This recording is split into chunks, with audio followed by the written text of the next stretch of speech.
Are consumers being taken advantage of here? Absolutely. The consumer's paying more than they should on their purchases.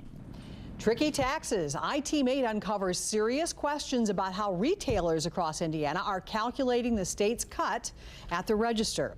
So how closely do you look at your receipts? Your answer may change after this story. IT-Mate's Troy Kehoe found cases of cash register confusion, and they may be boosting state revenue at your expense. Troy. Eric, state law makes products taxable, some products exempt, but there are lots of confusing exceptions, like these candy bars. Some of these are tax-free, some of them are taxable. Can you tell which is which? IT-Mate found retailers are having a tough time with it too, which means those tricky taxes are costing you potentially by millions of dollars every year. Scan an item, see the price, fork over the money without a second thought. If that sounds like your register routine, Anderson University marketing professor Emmett Delaney says you've probably paid too much. Should consumers feel cheated here? I think they should. Absolutely. Here's why. Indiana lawmakers have made thousands of products tax-free, including most types of food. It's designed to help you save money. So when they take certain items and they make them non-taxable, they're trying to help the consumer's dollar stretch further. But IT-Mate discovered it may not be working because of this. It's called Information Bulletin 29, rolled out 18 months ago to make sales taxes easier to understand.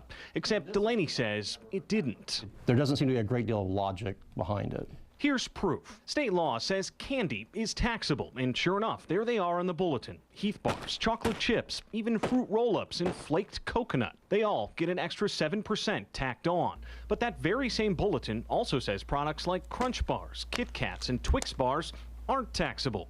Confused? Wait till you see this. According to the bulletin, marshmallow cream is tax-free, but marshmallows will cost you. So will kettle corn, but not corn chips. Barbecue-flavored chips, no tax. But barbecue-flavored peanuts, add 7%. Bob Dittmer with the Indiana Department of Revenue. Can you see why someone might look at this and say, that's totally nonsensical? It's a fair question. The answer really comes in how the sales tax system works. Indiana is one of 24 states that belongs to the Streamlined Sales Tax Governing Board. Its members, not Indiana lawmakers, now determine which products you pay tax on. And some of their decisions are, well, downright confusing. Take chocolate, for example. If it's sold near a cash register, it's probably taxable. If it's sold near baking goods, it's probably exempt. So it could be both taxable and not taxable? Depending upon what purpose it's sold for. That's the exact same product, just on a different shelf. Remember flaked coconut? Well, it's a baking good too, but it's taxed, while the chocolate bar on the shelf next to it isn't. The state claims it's a simple system. The retailers get this. The retailers understand this. IT-Mate set up a test to see if that's really true. We bought taxable and non-taxable candy at 20 stores in the Indianapolis area. 9 of them, nearly half, charged us sales tax when they shouldn't have.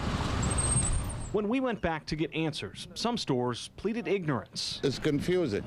It is confusing. When the candy, all candy is supposed to be taxed. Yeah, it is. Very confusing. Other stores didn't plead at all. The owner of this gas station on West 16th Street agreed to meet with us twice. He's not here. Do you know what time he might be back? Then never showed up twice. But he did tell us by phone that his stores, quote, just tax everything because we can't take the chance. The Indiana Retail Council says that store likely isn't the only one. Small business and small retailers always have a tough time in complying with the government requirements.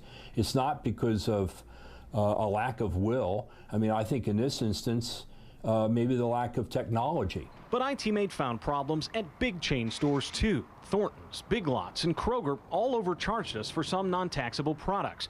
Kroger spokesman John Elliott claimed his stores are following the law because, quote, candy is taxable. Except that it's not taxable. Why?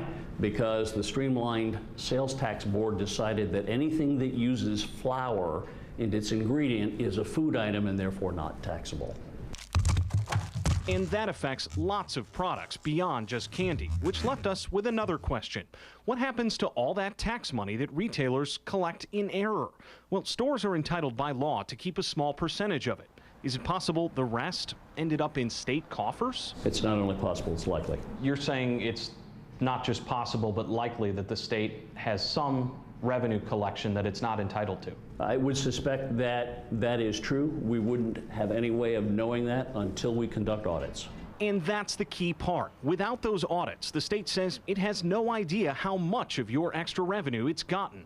But consider this. Last fiscal year, state auditors identified more than $18.3 million in sales taxes that weren't properly collected from gas stations and convenience stores alone. And that's only from the 925 stores they audited. There are more than 200,000 retailers across our state. That $18.3 million in bad tax collection, well, it came from less than 1% of them. I'm gonna put all the Twix no tax. Yep. In the wake of our investigation, some stores vowed to make it right, but it's likely thousands more are still making mistakes at the register. And until they're all identified, you end up paying the price. This is 7% that we're paying on purchases that we don't need to. It is a great opportunity for a consumer to be taken advantage of.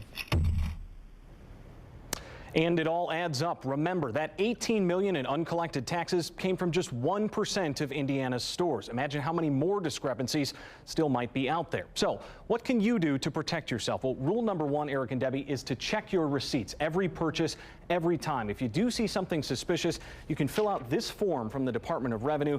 You might get your tax back. We do have a link to this form on our website, wishtv.com. Just click on the sales tax store. As confusing as all of this is, how many people actually fill out the form? Well, that's really the problem, Eric. Not many of them. The state says they only get a few hundred of these forms in every year.